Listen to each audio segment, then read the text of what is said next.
The shadow on the road. Junry had always been an early riser. Growing up in Talisai City, he made it a habit to wake before dawn, finish his morning routine, and leave for school while the world was still wrapped in darkness. His school was a good distance from home, so he often took a shortcut through an old, desolate road that passed by an abandoned lot. This lot had always made him uneasy. Overgrown weeds stretched across cracked pavement, and rusting, half-collapsed fences barely held their ground.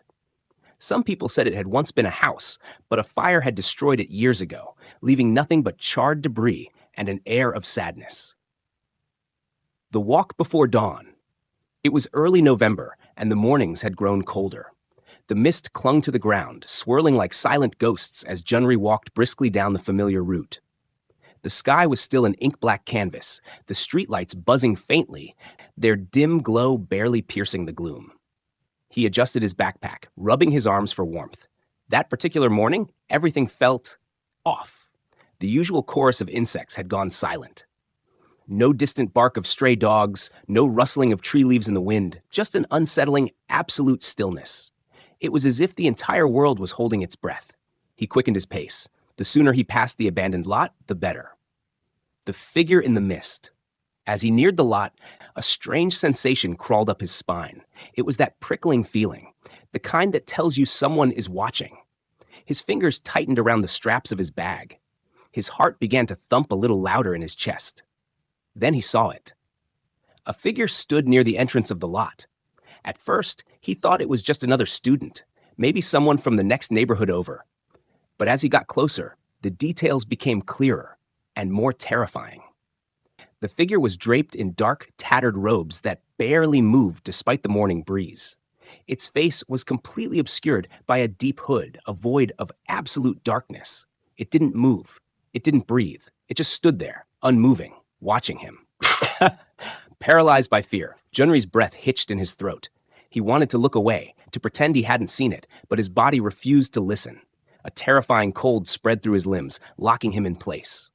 He wasn't sure how long he stood there. Seconds? Minutes? But the moment felt stretched, unnatural.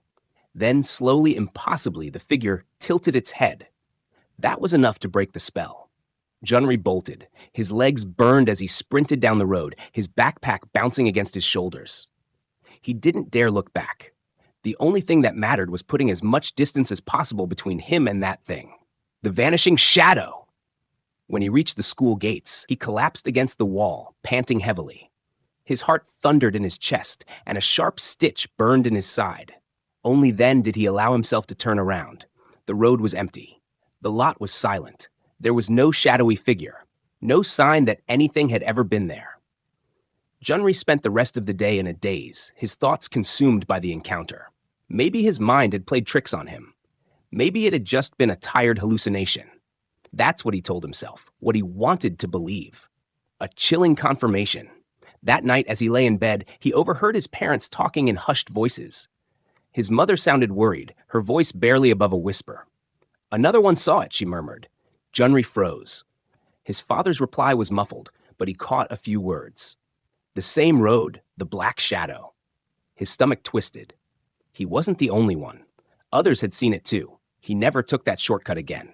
But sometimes, late at night, he still felt like he was being watched.